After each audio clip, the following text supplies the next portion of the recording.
when working on this blue cube we've been experimenting on, we discovered a few powers behind it. There are some obvious ones, like water manipulation, where you can move the water around and stuff, if you're like an avatar, right? But it also has a weird specific power of working like a water fountain drink. We're not sure why it has that kind of power, but if you do use it to pour yourself a glass of water, it not only tastes like your average water, but it tastes pretty cool and chill, like if you're drinking at night. And it has a refreshing taste of a creamy coconut water taste, which this is like the most refreshing water you're ever going to drink and taste. Another power that we discovered is that it has some electrical manipulation, which left a few burn marks in the testing chamber when experimenting on it, but those can be cleaned off easily. The other incident, though, not so much. It has the ability to manipulate certain devices and technology near it, and unfortunately we don't have the camera footage, of course, because the cameras got affected by it, and other tech like our computers, and unfortunately my laptop have also been affected by it, so thanks to that, I gotta get a new laptop now. Great. But another power that we also discovered is, this is quite very random, and it happens random at times, but when a person gets near this cube, they get either very energetic or very sleepy. We don't understand why or how this works, and it's a bit unpredictable at times too, so we're unsure why it has the ability to either make a person sleep or be energetic when near it. And then there's also two other powers that we discovered. First one is teleportation. You hold it, it'll teleport you around the place, or you hold it, and it opens a portal to move around other parts of our universe. And I said universe because, unfortunately, it's limited to multiversal travel, and we can only use this to travel around our universe and universe only.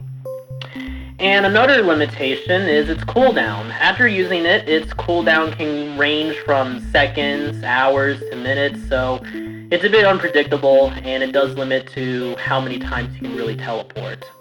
And then the last power we discovered is creational power. Now, this involves a bit of using your mind, so whatever creativity you have, imagination, or what you think of, is going to create it in real life, which, not gonna lie, sounds a bit overpowered. It's a good thing that we keep it secured and away from the public. I mean, who knows what happens if it falls into the wrong hands of someone who might be, oh, I don't know, like super imaginative, or not imaginative at all, or super destructive. But, anywho, that's all the powers that we discovered so far. We're still experimenting on this blue little fella cube right here, and that's all the data that we have so far. Oh yeah, no, definitely. This thing reacts with, like, emotion or feelings for sure. I mean, probably from someone's emotions or just how it feels in general. It has a sort of sentience in its own way. I mean, obviously the thing doesn't speak, but it does react to things.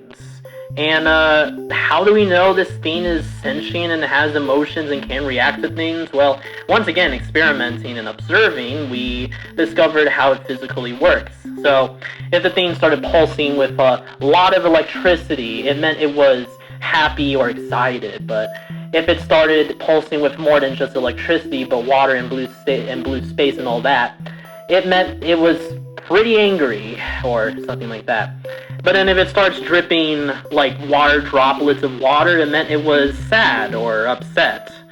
We're unsure how this thing is even like alive in a way or has sentience, but it's really interesting how this thing reacts in a physical way. And how it moves around the place, well, there are three ways how it actually moves around the place. Sometimes it makes a water platform under itself, and then it uses the water to move around the place. Sometimes it uses conducting electricity to float midair and move around as well, or even going zero gravity and then just moving around in zero gravity as well. So that's how it moves around the place. Where, once again, like we said, still working on this blue cube, and we're still trying to figure out how this thing even has some sort of consciousness or sentience, and it's really bizarre, honestly. But we'll let you know on updates on what else we discovered from this cube.